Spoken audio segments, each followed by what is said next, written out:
Muchas gracias, don Carlos. Yo, siguiendo con la cuña publicitaria de don Demetrio, me gustaría pues, que realmente esta pequeña conferencia, esta breve conferencia, no os voy a atizar una paliza de conferencia, fuese pues, un acicate para que nos acercásemos a la figura y a la obra de San Juan de Ávila, porque aunque es quizás un poco difícil, sobre todo en nuestro estudio, que quizás se centra más en autores contemporáneos, acercarse a un autor del siglo XVI, pues somos capaces de darnos cuenta que hay una hermenéutica de la continuidad y que el Vaticano II no es el punto cero de la teología, sino que es un momento fundamental en la historia de la Iglesia, pero que hay mucha teología anterior y vemos que en muchas ocasiones intuiciones, por ejemplo, de San Juan de Ávila están recogidas en el mismo Concilio Vaticano II, ¿no? Por tanto, que estas pobres palabras que yo voy a pronunciar hoy nos sirvan realmente de acicate para acercarnos pues, a figuras que quizás teológicamente están pues, o por descubrir o por desarrollar de alguna forma todo su potencial.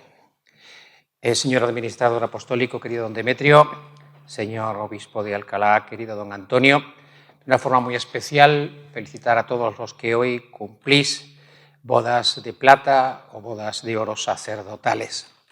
Como bien ha introducido don Carlos, me voy a centrar en la escatología de San Juan de Ávila, que es fundamentalmente lo que yo he estudiado y lo que defendí en la reciente tesis doctoral.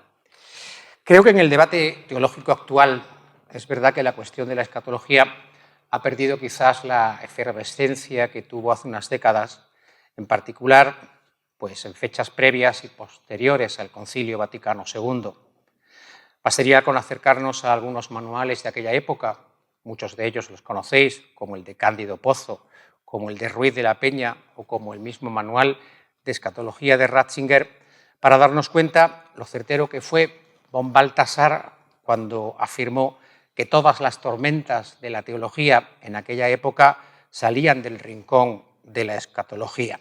La escatología sigue siendo un lugar esencial donde encontrar el sentido ya sea del destino personal, ya sea del sentido de la creación y de la historia. Aunque cada época tiene su crisis, creo que existen ciertos paralelismos entre la época que le tocó vivir a San Juan de Ávila, que fue una época de una gran crisis, y la nuestra, al menos en el sentido del fin de una época. El fin de la época de la unidad del cristianismo le tocó vivir a San Juan de Ávila como consecuencia de la Reforma. A nosotros, pues, estamos viviendo en el fin de la posmodernidad. El título de la conferencia, Educar para la vida eterna, lo he tomado prestado de una conferencia de un autor francés, Fabrice Hadjad, que se recoge en un pequeño volumen donde se reflexiona precisamente acerca del fin de la cultura y de la modernidad. En la conferencia, Hadjad contrapone el término enseñar con el término educar. Según el autor francés, enseñar supone introducir en el alumno conocimientos, mientras que educar supone llevar hacia afuera, llevar más allá. Se educa haciendo que emerja lo que ya se encuentra en el corazón del hombre. Por eso la educación hace madurar a la persona. Esa maduración, continúa Hadjad, nos lleva a lo específico del hombre, que Aristóteles designa con el nombre divino de logos, y que no se puede colmar más que con una vida entregada a la verdad y al amor. Similar idea nos la encontramos en Platón, como recoge Ratzinger en su manual de escatología, al contraponer los términos bios y zoé. La vida verdadera es la vida que va más allá de la pura biología, aquella vida verdadera que merece ser vivida. Se trata de una entrega a la verdad, una entrega a la justicia, que garantiza el bien de la polis, es decir, el bien de la comunidad humana, y que por lo mismo supone la superación del individualismo. Desde estas ideas podemos decir que el título de maestro que hoy don Antonio ha utilizado preciosamente en su homilía, como se conoce a San Juan de Ávila, debe de ir más allá de un título solamente académico. Él es maestro en el sentido de querer hacer emerger en el discípulo el deseo de la vida verdadera, unido a la verdad y la justicia que solo puede dar Dios. Quizás este aspecto ya nos muestra algo para nuestra propia vida y para nuestro propio ministerio. Más que enseñar, más que introducir conocimientos en el alumno, en el fiel, estamos llamados a educar, es decir, llevar más allá, llevar a plenitud. En mi breve exposición voy a proceder de la siguiente manera. Primeramente, os voy a plantear la problemática de la escatología, como digo, escatología en torno al Vaticano II. En un segundo momento haré referencia a los puntos que considero más importantes de la teología de San Juan de Ávila.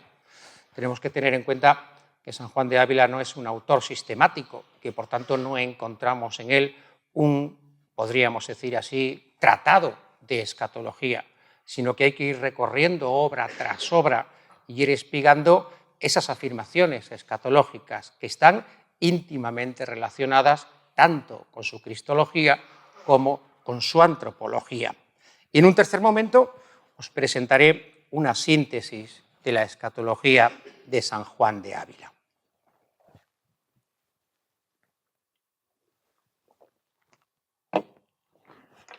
Para no cansaros mucho, simplemente señalo los puntos más significativos o que yo creo más importantes de la situación del Tratado de Escatología en torno, como digo, a la celebración del Concilio Vaticano II, ya sean 1 o 2 décadas anterior al concilio, ya sea después.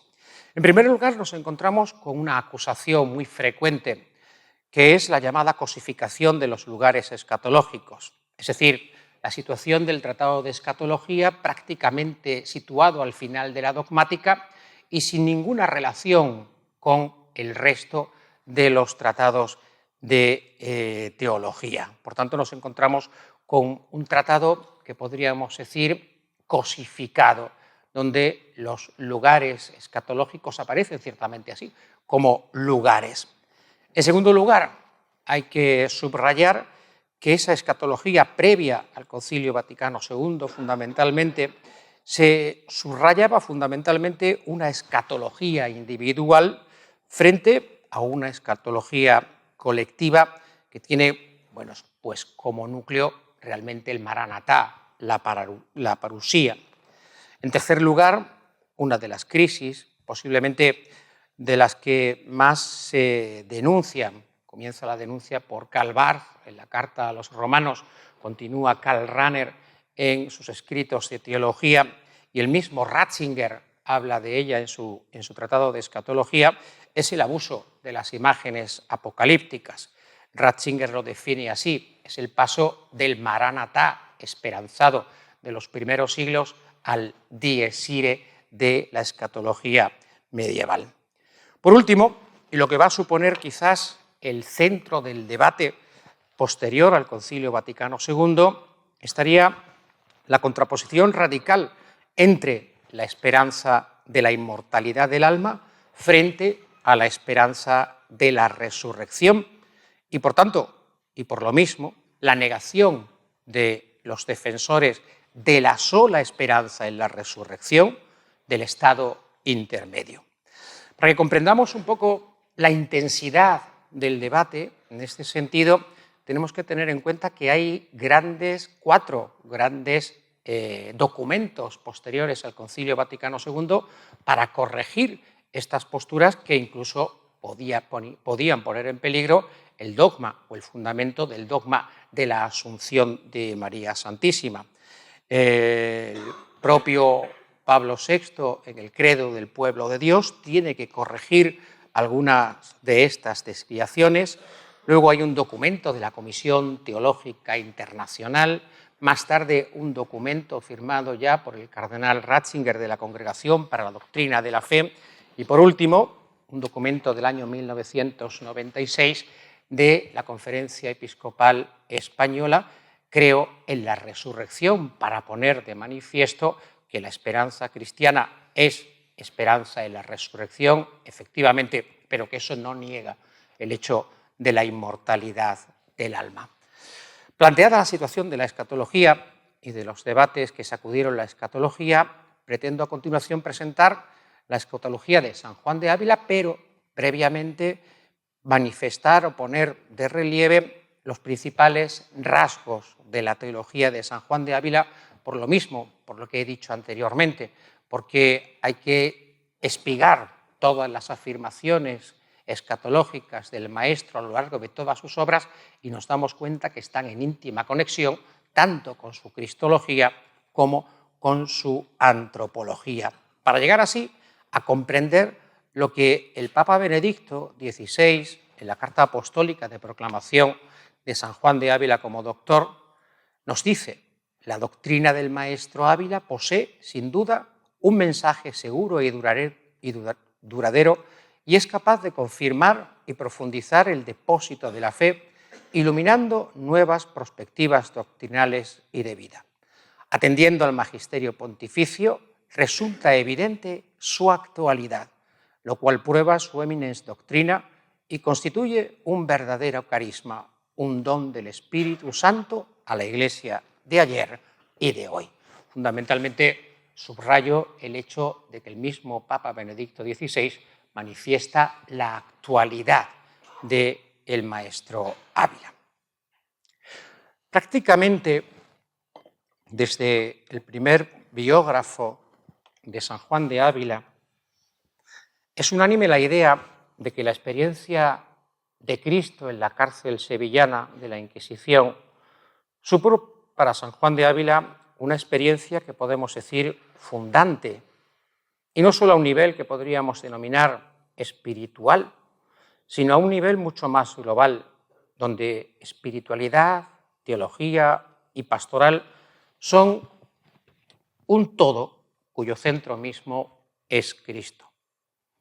Cristo parece así como el centro unificador de toda su obra y por lo mismo de su teología, y como no puede ser de otro modo, de su escatología.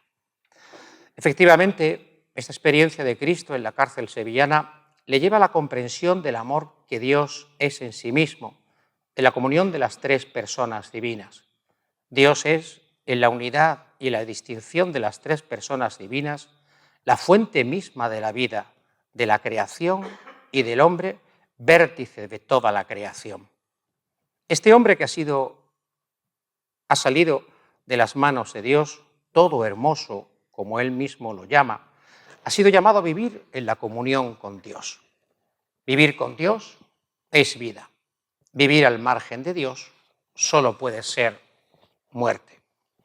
La verdadera vida, pues, es una comunión de amor con Dios y con el prójimo, fuera de la cual solo puede haber muerte y soledad.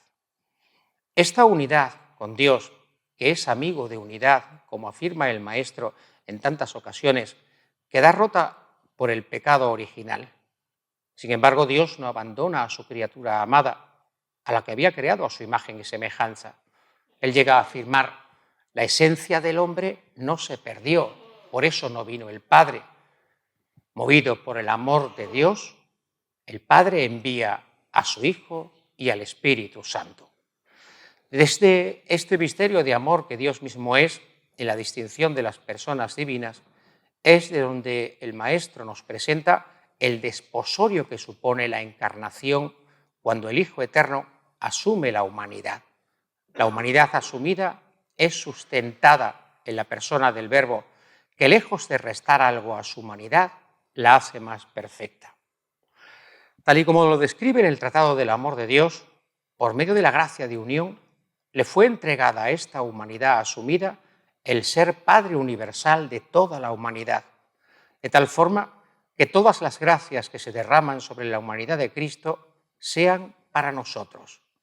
De Él, por tanto, como de un río, nos viene la gracia, gracia que llega a nosotros a través del bautismo y de la fe, gracia que es el mismo Espíritu Santo que nos reviste de Cristo y que nos incorpora en su cuerpo para estar en el eterno diálogo con el Padre, y por lo mismo es el principio de la vida eterna en nosotros. Cristo, la palabra eterna del Padre, por medio de la encarnación, se convierte en el Padre del siglo futuro, como en tantas ocasiones va a repetir a lo largo de sus obras el Maestro. Así, todo el núcleo cristológico de la teología de San Juan de Ávila se imprime en su escatología. Efectivamente, la devoción a la humanidad de Cristo nos lleva al misterio trinitario y desde el amor que Dios mismo es, contempla el Maestro el misterio redentor de Cristo, que se convierte en el Padre del siglo futuro, que es el siglo de los amigos de Dios. Por tanto, el punto de partida de la escatología del Maestro Ávila solamente puede ser interpretado correctamente si se tiene en cuenta, primero, el misterio trinitario como comunión interpersonal de amor. Segundo, el ser humano creado a imagen y semejanza de Dios como alma y como cuerpo, vértice de la creación y herido por el pecado de Adán. Tercero, la iniciativa de Dios de salvarnos por medio de la encarnación, es decir, el misterio de la unión hipostática que hace de la humanidad de Cristo nuestra cabeza por la gracia de unión. Él es el nuevo Adán. Y cuarto, nuestra incorporación al cuerpo de Cristo, la Iglesia, que se realiza por el Espíritu Santo en la fe y en el bautismo.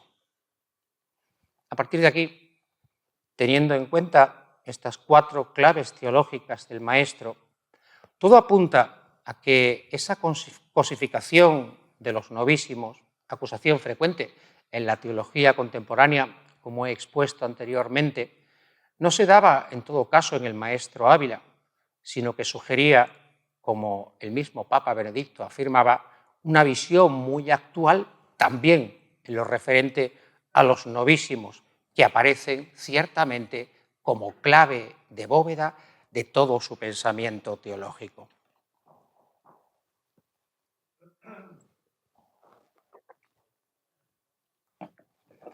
El profesor Cándido Pozo, al que muchos de vosotros habéis tenido la suerte de tener como profesor de escatología, nos presenta en su conocida obra sobre escatología, el texto Teología del Más Allá, que está escrito, como sabéis, en el año 1968, prácticamente al finalizar el Concilio Vaticano II. Es el primer tratado de escatología que se escribe en español después de la celebración del Concilio Vaticano II. En ese tratado se nos presenta lo que, a su juicio, al juicio del profesor Pozo, lo que sería una escatología moderna, lo que podría ser una superación de todas las críticas que he expuesto anteriormente. Según el profesor Pozo, en primer lugar, una escatología moderna debería de tener una tensión del ya, todavía no, de tal forma que la exposición de las realidades últimas exijan de nosotros un compromiso ético, algo que aparecerá sobre todo en la Gaudium et Spes. En segundo lugar, propone una descosmologización que lleve a una concepción más personalista de la escatología, situando a Cristo como el fin último de toda criatura. En tercer lugar, hay que dejar claro que la escatología no es futurología, sino que es una reflexión acerca del destino del hombre iluminado por el dato de la revelación. Como he comentado anteriormente, teniendo en cuenta estas 3 nociones acerca de una escatología moderna, esto prácticamente es lo que nos vamos a encontrar en la escatología de San Juan de Ávila. Podríamos preguntarnos, ¿por qué es actual la escatología de San Juan de Ávila? Teniendo las claves que nos presenta el profesor Pozo, podríamos ir viendo, como vamos a hacer a continuación, cada uno de estos momentos escatológicos y nos damos cuenta, efectivamente, la novedad, la actualidad que nos presenta el maestro Ávila.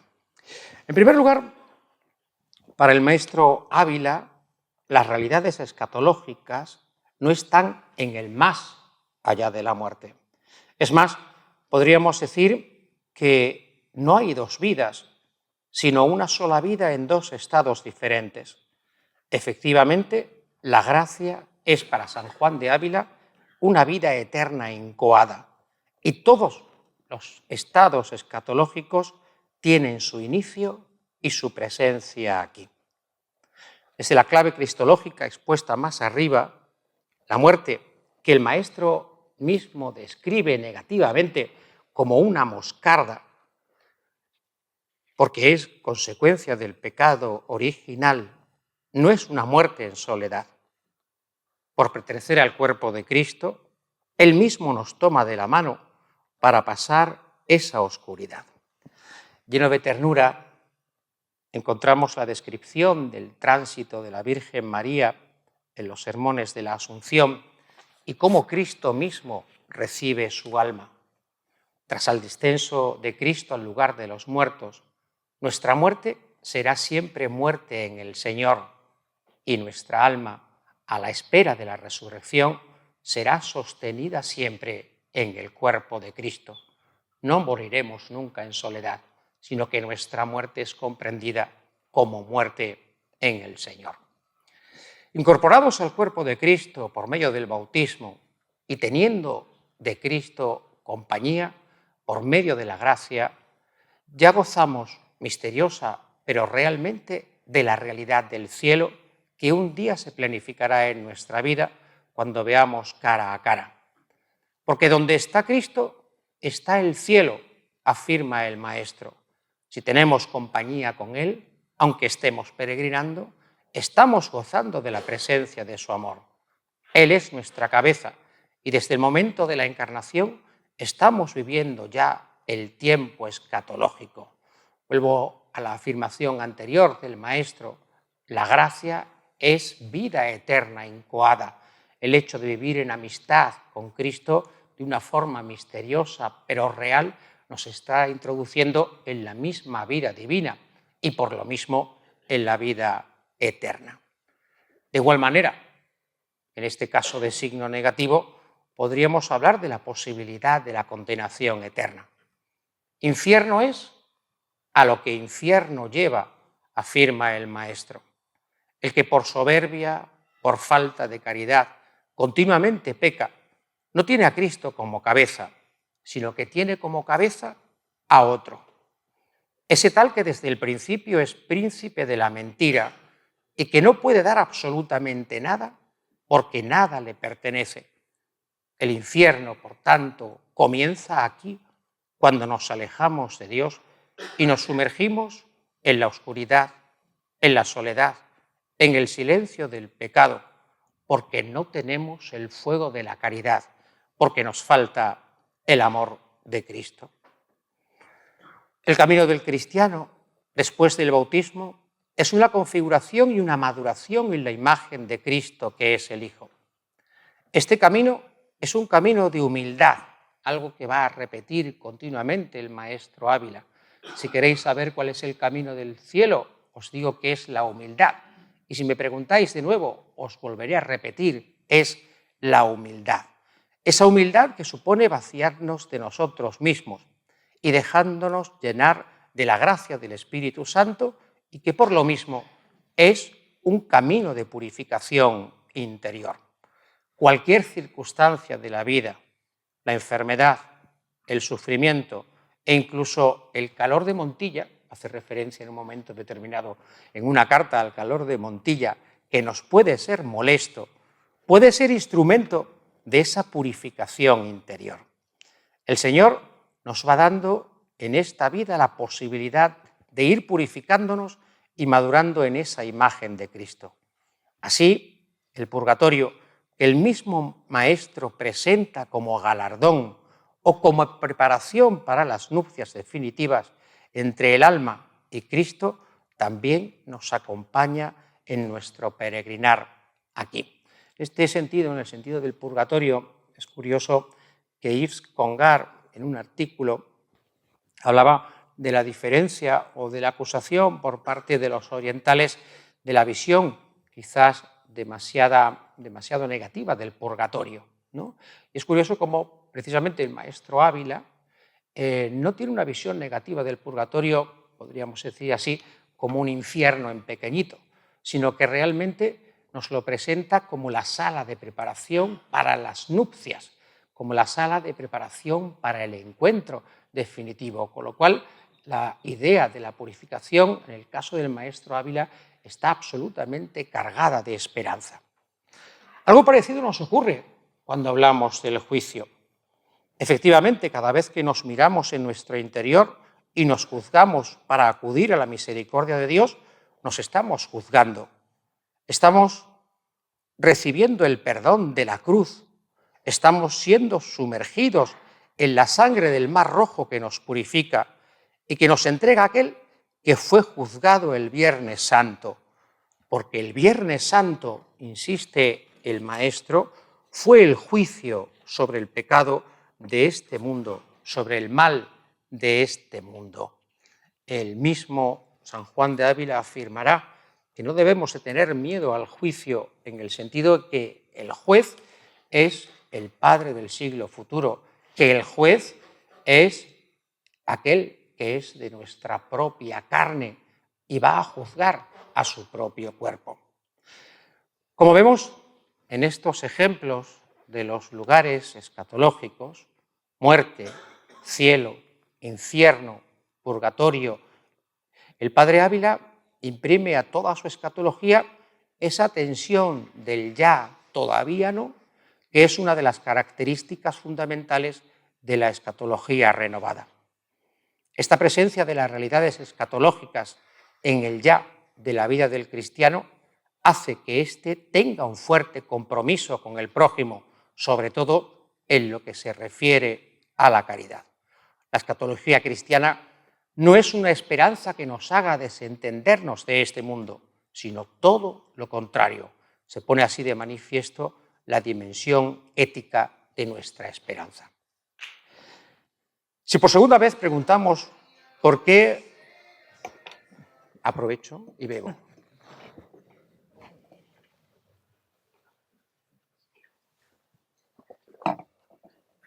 Si por segunda vez podemos preguntarnos por qué es actual, siguiendo al Papa Benedicto XVI, la escatología de San Juan de Ávila, sería el elemento parusaico. La escatología renovada da una preeminencia a lo que denominamos la escatología colectiva respecto a la escatología individual. Este giro será anterior a la celebración del Concilio Vaticano II. Es un giro que comienza Michel Smaus en el año 1949, pero que el mismo Concilio Vaticano II más tarde recogerá. Es la importancia realmente de la escatología colectiva frente a una escatología demasiado individualista. Teniendo en cuenta que el punto de partida del Maestro es nuestra incorporación al cuerpo de Cristo a través del bautismo y que al mismo tiempo el hombre es vértice de la creación, el Maestro Ávila proyecta en la parusía todas las esperanzas escatológicas. Efectivamente, en el recorrido en las obras completas de San Juan de Ávila se hace difícil encontrar imágenes sobre el juicio individual, alguna hay. Son mucho más frecuentes las referencias al juicio universal como elemento parusaico. Ahora bien, si es cierto que la imagen del juicio universal es la más utilizada, esta no es para infundir terror, sino, como os decía antes, para infundir esperanza. Venid, benditos de mi Padre, heredad al reino preparado para vosotros. O más aún cuando nos recuerda, como he dicho anteriormente, que el juez es de nuestra propia carne y que ha de juzgar a su propio cuerpo. Sin embargo, ese elemento parusaico no se queda circunscrito simplemente al hecho del juicio, sino que está cargado más de esperanza que de temor e incluye la consumación de la creación entera. La plenitud de la historia, que llega a decir que el tiempo se transformará en espíritu, y la reasunción de nuestro cuerpo a imagen del cuerpo resucitado de Cristo. Todo queda, pues, recapitulado en Cristo. Si por tercera vez nos preguntásemos por qué es actual la escatología de San Juan de Ávila, tendríamos que decir, quizás la afirmación más importante de todas, que el centro de todas las afirmaciones escatológicas de San Juan de Ávila es el mismo Cristo. Cristo, lo repite una y otra vez, es el Padre del siglo que está por venir. Con él se han inaugurado ya los tiempos escatológicos, es decir, con la encarnación del Verbo de Dios se ha inaugurado ya el tiempo nuevo. Ha pasado el tiempo de Adán y de la muerte y se ha inaugurado el tiempo de Cristo y de la verdadera vida. La encarnación, como hemos afirmado más arriba, es el desposorio de Dios con la humanidad. Si hay algo que está muy presente en los autores espirituales del siglo XVI, como sabéis, es precisamente la devoción a la humanidad de Cristo, porque por medio de ella accedemos al misterio del ser personal de Cristo y por medio de él al misterio inimaginable del Dios Trino. El punto de partida para penetrar en el misterio de la persona de Cristo está precisamente en su ser personal, que se establece por la relación. Él es el Hijo en su relación con el Padre, en el amor mutuo del Espíritu. Y es precisamente el Hijo el que asume la naturaleza humana asumida por el Verbo, que lejos de restar nada a la humanidad, la lleva a su plenitud, sobre todo en el acontecimiento de la resurrección, donde esta humanidad asumida es hecha en plenitud hija de Dios. Esta plena filialidad de la naturaleza humana de Cristo nos llega a nosotros por el bautismo, porque Él es personalmente el Hijo, también en su humanidad asumida, nos puede dar a nosotros, por medio del Espíritu que clama Abba, Padre, la condición de ser hijos de Dios. Pero de la misma manera que su ser personal está constituido por la relación de amor mutuo con el Padre, nuestro ser personal llega a su plenitud por nuestra relación con Él y por medio de Él con el Padre. Él es el nuevo Adán, que por medio del bautismo nos incorpora a su propio cuerpo. Pero este pertenecer al cuerpo de Cristo, que es cabeza de la humanidad, es lo que nos da la participación en la misma vida divina. El cuerpo de Cristo hace, dice San Juan de Ávila, las veces de alma, dando vida a nuestra alma, dando, por tanto, la vida verdadera, la vida divina.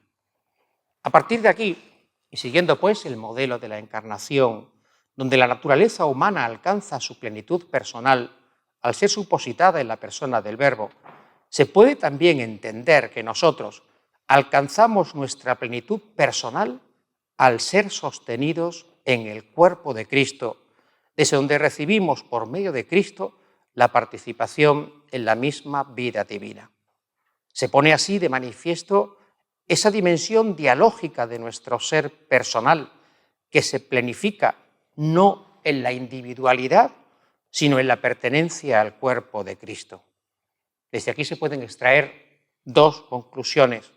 La primera es que la vida eterna, como participación en la vida divina y como perfección de nuestro ser personal, comienza aquí, mediada por Cristo como participación en su cuerpo.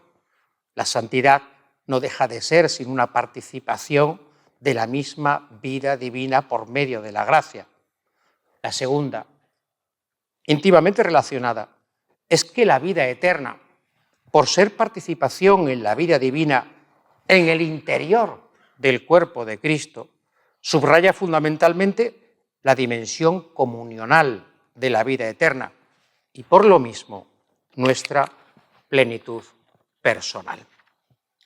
Esta dimensión mediadora de Cristo no termina. La resurrección de Cristo supone la plena incorporación de su humanidad en el eterno diálogo de amor del Padre y del Hijo. como hijos y como miembros del Hijo, somos incorporados a ese eterno diálogo de amor. Somos amados del Padre porque estamos unidos al Hijo. De ahí que estar unidos a Cristo sea siempre nuestro cielo y nuestra plenitud. Aquí, participando de la gracia que por Él se nos derrama, allí, siendo amados plenamente por el Padre con Él. Muchos autores han puesto de manifiesto la actualidad del maestro Ávila en base a su paulinismo, al uso que hace de la escritura, como nuestro doctor Llamas, que está presente en esta conferencia, al uso que hace de la tradición y del magisterio de la Iglesia, al uso que hace del mismo Santo Tomás, hasta el punto que el método teológico utilizado por San Juan de Ávila bien puede ser comparado con el método teológico que el Vaticano II, en la Laudato Si 16, manifiesta para la enseñanza de la teología en los seminarios.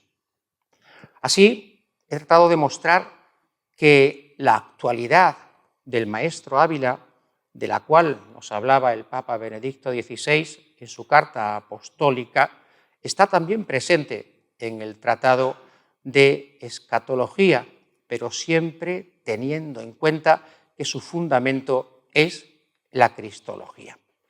El cardenal Danielou afirmó que Cristo es nuestro eschatos.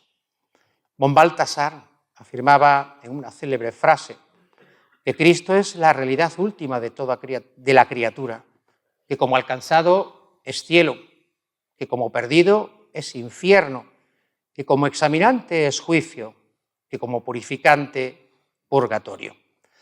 El cristocentrismo trinitario de San Juan de Ávila hace que efectivamente sea muy actual la escatología de San Juan de Ávila. Y por eso vuelvo a citar a Hadjad: educar verdaderamente, hacer, llevar a plenitud a la persona para la vida eterna es siempre predicar a Cristo. Muchas gracias.